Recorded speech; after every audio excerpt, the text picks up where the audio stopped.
General, you got a headache. Just by me asking you, is divorce an No, option? I just had to wipe my brow. That's all. You okay? Yes, I'm good. You're all right, I'm good. baby. I'm good. I promise. Thank you. I'm not gonna divorce you I hope today. Hey y'all, it's your girl Nadia. And it's me, Coach T. And we are two average people. Yes, we are. All right, y'all. We want to give a big shout out to all of you. All of you that are following us, that have subscribed, that have been watching us. We thank you. We thank you. We thank you. This is has been an amazing journey for us. Just talking about we talk about this stuff all the time. Yeah, here we do. In the kitchen, in the car. So we're just bringing it to you, what we talk about. So thank you for your support. And if you want to see our show on communication and how we talk about it, go check that car right up there. Yeah. All right. Yeah. So y'all, this topic is, something that we don't, for some people is a good thing, for some people is a bad thing, and that is the topic of divorce, right? But first, I wanted to do some facts for you, but I have a really, really, really interesting fact that I'm going to share with you at the end. You got to wait around to see it. It is like when we read it, we're like, whoa, what? How? Seriously? So you got to wait around to see that one. There are nearly 3 divorces in the time it takes for a couple to recite their wedding vows, which is approximately 2 minutes. Wow. Like, that is startling. Crazy. That is startling. That is startling. Like, I mean, you don't, of course, when you're getting married, you're not thinking about that. But when I read that, I was like, wow. Ooh. And with almost over 50% of marriages ending in divorce, I'm not surprised that is a statistic. Yeah, that seems pretty clear, but still, wow. Every 2 minutes. So, yeah. Okay. But, hot topic, I wanted to talk about Cynthia Bailey and Mike Hill. As many of you know, they have announced that they are separating after 2 years of marriage. Mm-hmm. So I was like, I think it was when you read the comments, I think with Tia and her husband, I think half the people were surprised. Yeah. And the other half were like, wait, what? You just got married? Like, we're not taking marriage seriously these days. First of all, we want to wish them the best and whatever they choose to do in the future. But I was like, wait, 2 years? You're supposed to be in marital bliss, right? And then I read an article that was like, oh no, the first year to 2 years of marriage, it's high risk for divorce. Yeah.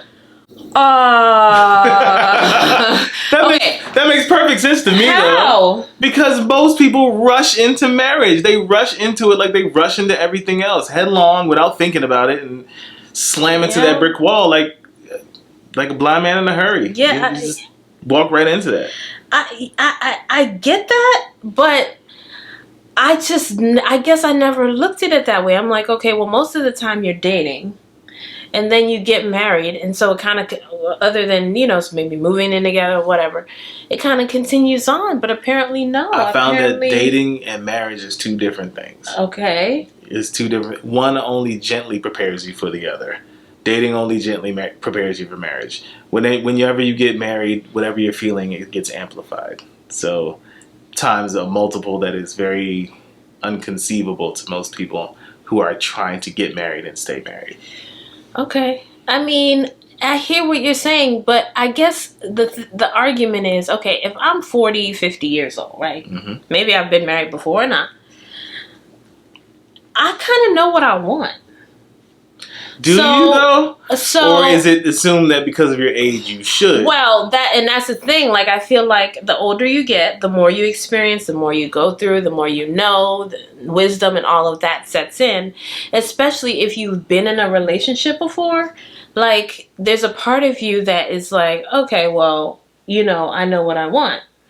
And so the question is, do we have to date for years and years and years before we get married, just to say we're not rushing into it? I think we date different. I think, especially as the older you get, you date different. And dating in your 20s is not the same thing as dating in your 40s. It's just not. And to try to keep that same energy, you might get yourself messed up. So What's the other? So, okay, but how do we find rushing into then? Because there's people that have dated for 6 months that get married. I mean, I guess it's not very likely that you date for 6 months and get married and it lasts. Well, see, then back in the day, you But- used to. Back in the day, you could date for 6 months and then get married and be married for 40 years. What that was because it was arranged? Are you talking I'm about arranged marriages? No, I'm talking about in our community from like the 60s and the 70s, like our parents and their parents, they got married really quickly. But they both were under the same impression. Like they were both trying to be actually married. Well, that is because they couldn't do all the stuff they wanted to do without being married? Possibly. It could be for a lot.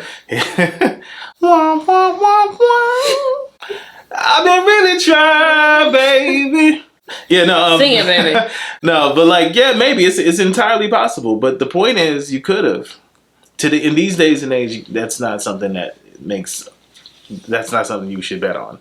Okay, well, but people have this. Well, then I know people have this argument, and I'm digressing a little bit, but I know people have this argument of you shouldn't marry for love necessarily only. Yeah. And so do you think they got married back then so quickly because it wasn't really based on love more than kind of a necessity or kind of a companionship? Or I can see that on some level.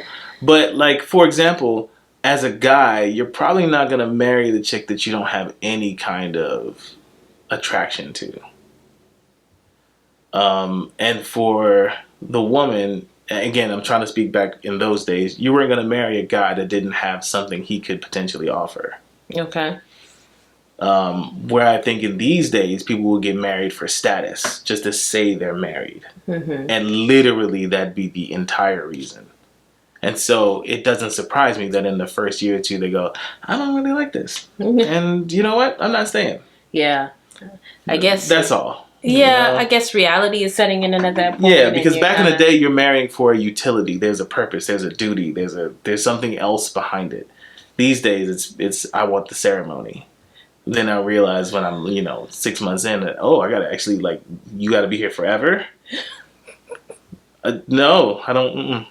You gotta go, or I gotta go. it's so interesting because they say the first 2 years is high risk, and then years 3 and 4 are not as high because children come in. But I would think that's when it would actually be harder to maintain a relationship because you've built a foundation, just the two of you, and then now you have this other person that comes in, and you're like, wait, what happened? And oftentimes, now your focus is on the children so much and not each other.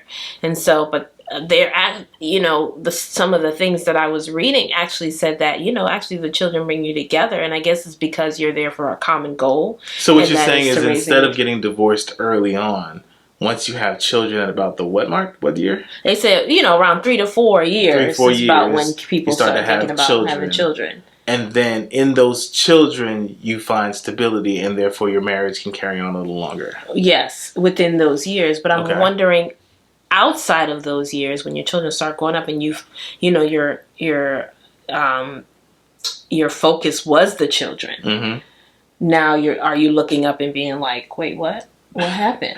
Yeah, I can see that. Like, wait, I don't know who you are anymore. Yeah. Or even if I knew who you were or who you are, I don't necessarily know who you are now because either I wasn't paying attention or the person that you've become after going through all of these life stages is not somebody I care to figure out who you are. Who you are, yeah. I've heard people say that divorce is not an option. Yeah. So I think they mean, that they're going to work as hard, they're going to fight as hard as they have to stay happily married. But is a divorce an option, babe? Do you think in marriages, and that was weird, y'all. That made it seem like I was asking him. Yeah, don't. Like, is divorce an option? Is it? And now I'm saying in general, you got a headache. Just by me asking you, is divorce an No, option? I just had to wipe my brow. That's all. You okay? Yes, I'm good. Yeah, I'm good. baby. I'm good. I promise. Thank you. I'm not gonna divorce you today. Tomorrow's another day. I'm sorry, y'all. You don't love me. No, seriously. Okay. No, let's bring it back. No, but seriously, is divorce an option? Like, do you think couples really, I mean, obviously it's an option, but is it an option for you? Like, as a person? I think looking in. I think divorce is always an option. Okay. And that's because I'm a very pragmatic person. It's like, to me, saying that you don't believe in divorce is like saying you don't believe in the devil, when the devil sure believes in you. You know what I'm saying? Because it is an option by the law. By the law. By the law, right. It is. Right. So let's not act like it's not, because it is. Right. Because I can nail home every day for 15 years, divorce is not an option, and then come home to being served by the sheriff divorce papers. Right. Right. So is it an option now? Because you ain't got no choice now. Now you got served. Right. The point is, I believe in it because I don't think we have a choice not to. Also, because it is a very pragmatic situation, I tend to want to look at it square in the face. I want to know, because I think if divorce is not an option, what's stopping you for years on end just being totally abusive of your partner? And by abusive, I don't mean physically necessarily, but neglect. Irreconcilable differences. What does that even mean? That's the whole point. Yeah. They create irreconcilable differences because it could be a wide swath of things that can include. Because people will force their way to stay together and just be miserable.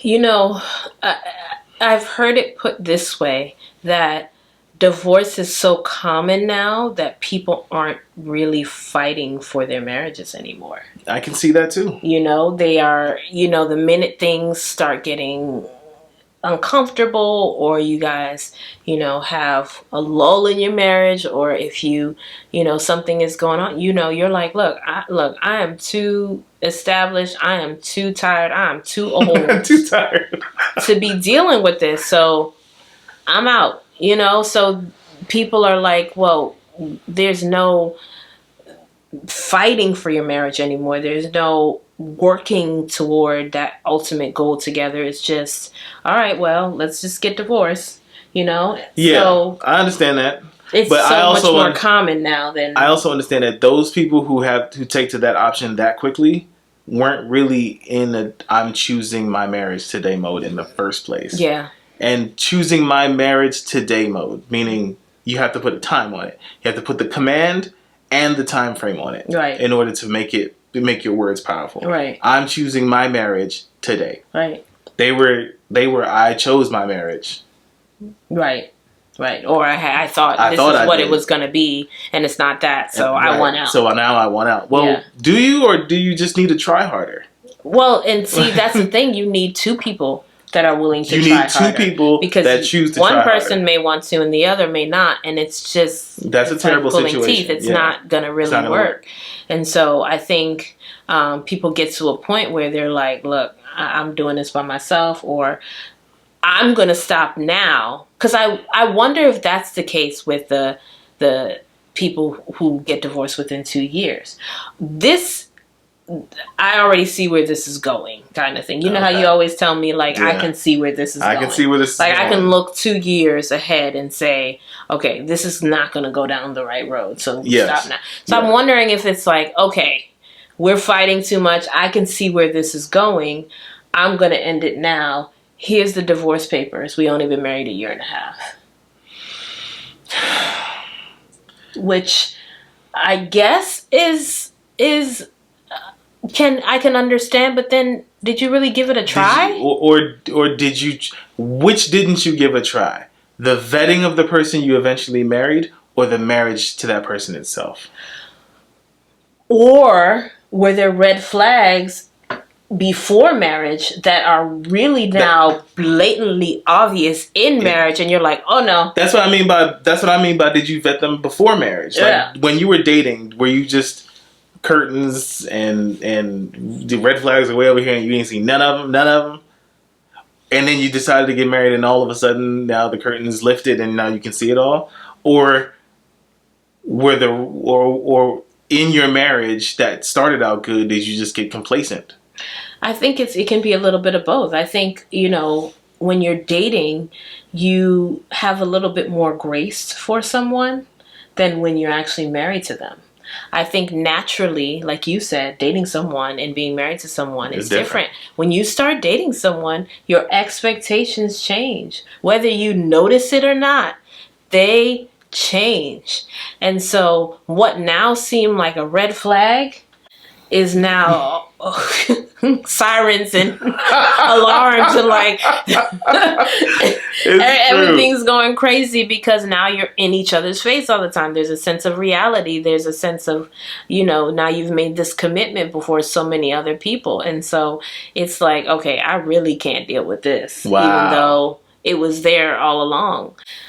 So you just kind of I almost think you have more grace for people when you're dating them. I think so too. I think because you want it to evolve into something more. Something more. Yeah, that's true. And I know guys will let red flags go because guys, especially guys that don't get a lot of girls or haven't in their life, they have kind of a lack mentality where if I don't hold on to this one, she's going to go. And if she goes, I won't find anything else like her. Reference any R&B song circa the early or late 90s.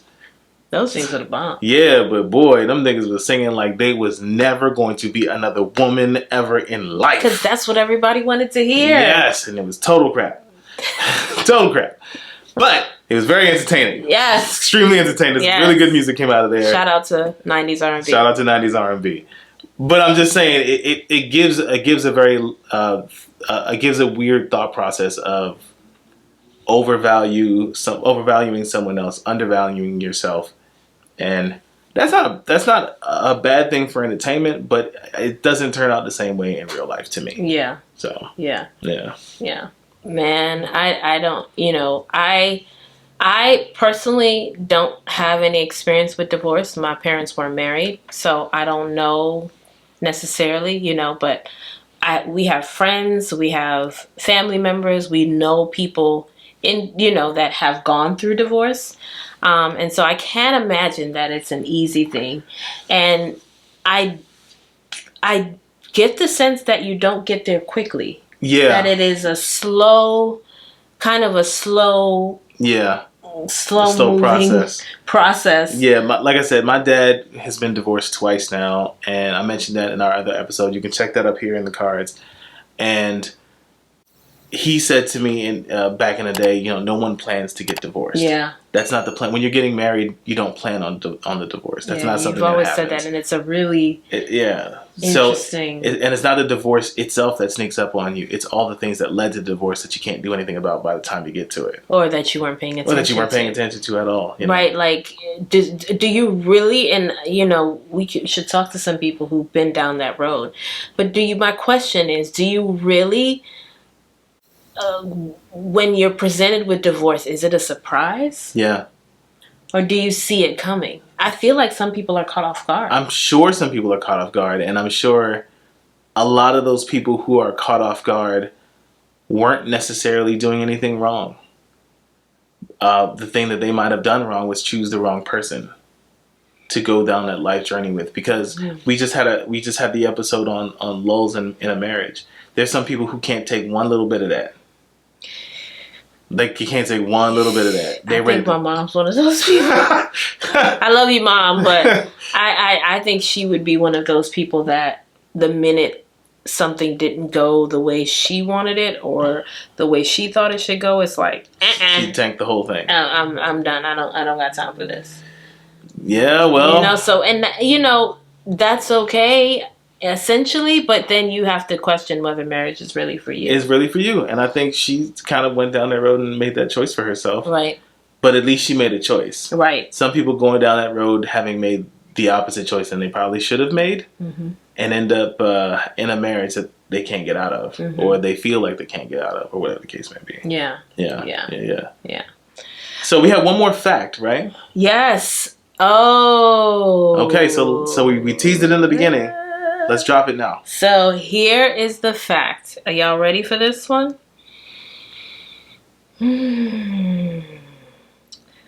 If a close friend gets divorced, you are 147% more likely to become divorced, and 33% more likely if a friend of a close friend is divorced. Wow.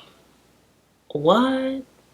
Now the article didn't really get into why on that. They didn't get into why. It was just the article. It was just It was just a stat website that we were reading, and we were kind of startled by those numbers. But how much? 47%. 147% more likely if a close friend gets divorced. Crazy. Wowzers. That is crazy. I mean, why do you think that is, babe? I think people can. Okay, experience is the best teacher, and when you can watch somebody else go through an experience and come out the other side of it, it lessens the fear of the experience for yourself. It doesn't make it easy, but it does make it a little easier. So I think it's more likely, especially among women, because if a woman's going to watch her best friend get divorced and land on her feet, then it gives her a little bit more courage to get up and say, you know what, I don't want to be here anymore, and I know I have options, and actually exercise those options. At least that's what I'm guessing, because quite frankly, 147% is damn near guaranteed. I don't know how else to put that. That's like a guarantee. Like more that's than guarantee almost. If you're talking about 100% scale. If we have any statisticians in the audience, please drop it in the comments. Let guaranteed us know. Then some. Yeah, I I don't know about that, and I know we're smiling about this, but the truth is, divorce can be a really, really messy thing. Yeah, it can be very, very traumatizing if you have children involved, especially young children, hurtful. And so, it's not something that I think should ever be taken lightly. But sometimes it is necessary. Yeah. It is necessary. You get to that place, especially with things like physical abuse or any kind of abuse. Don't play with it. Don't play with it, y'all. Apparently, the number one reason people get divorced is lack of commitment. Lack of commitment, which I thought had to do with sex, but no, it's not necessarily just sex. What did they say it was about? Just being totally committed to the relationship in the sense of spending time together. Planning. Dates. So doing the things that shows a person for each other. Little things like, when it's just the two of you and you're newlyweds, planning dates, buying flowers, buying gifts, all of that seems very effortless, but as you now have children and you buy a house and there's more responsibility, a lot of those things take more effort and planning and time, and we just kind of, don't want to take the time or forget that that's even a thing. Or been there, done that kind of thing. Yeah, she's gotten flowers. Yeah, she's done that. But we haven't actually really taken the time to do that. And so I think that's where the lack of commitment and it comes from. And that's the number one reason why people get divorced. Apparently, based on what I was reading. Okay, well, we'll put all those commitment. We'll put all those links and to our research in the description down below, so we can all take a look at it together. Make sure you join our community page, because we're doing a lot there as far as the information that we're kind of disseminating to you guys. Because this is information we kind of need to know and have some real conversations about. Yeah.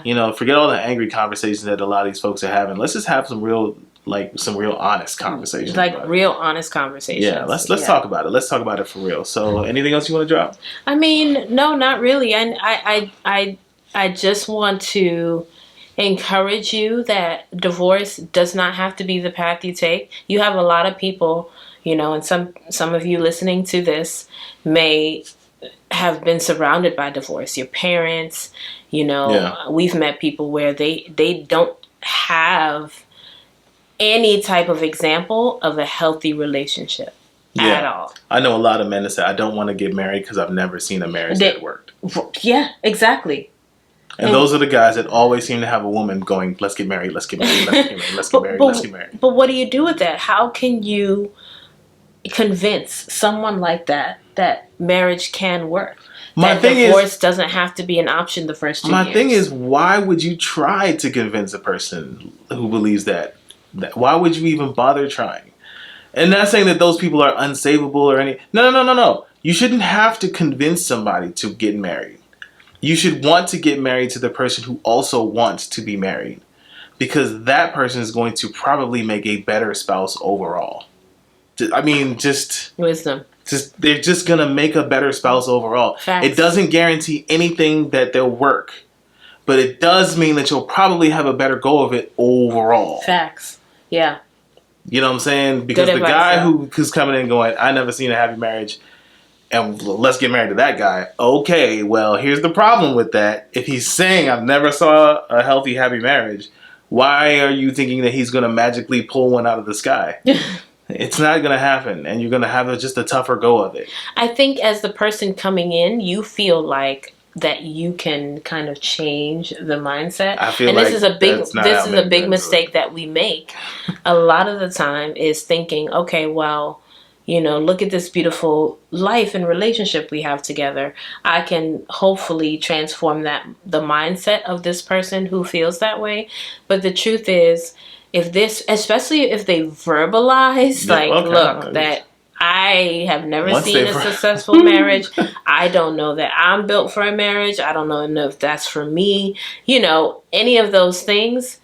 Like he said, you know, you want to be with someone who wants the things that you want. Yeah. And that is to be married. Yeah, and if they don't, it doesn't mean don't marry them, but maybe now is not the right time. Mm-hmm. Like, there's some steps between we've been dating for 6 months and we're walking down the aisle that we can all agree on that might give us a little bit more runway to make a better decision. Absolutely. So. Absolutely. Let's not become statistics, people. Let's not become statistics. But also, your sanity comes first. So absolutely do not stay in a relationship, a marriage that you are completely unsatisfied in. Yeah, there's no need. There's no need, right? There's no need. All right, guys. We're going to end it here. Thank you again. Please like, subscribe, click everything. Ring the bell. Everything. All the things. Do all the YouTube things. We need it. All the things. We're trying to get into the YouTube partnership program. You guys have been wonderful. You subscribe to the page. We're almost we just hit over 1,400 subscribers. Yay! And we are well on the way. We love you guys so much, and we appreciate you for sticking by us and everything we got going on. We have lots more coming. Yep. And if you want, just check out another episode here just for shits and giggles. But until we see you next time, remember, we are better together.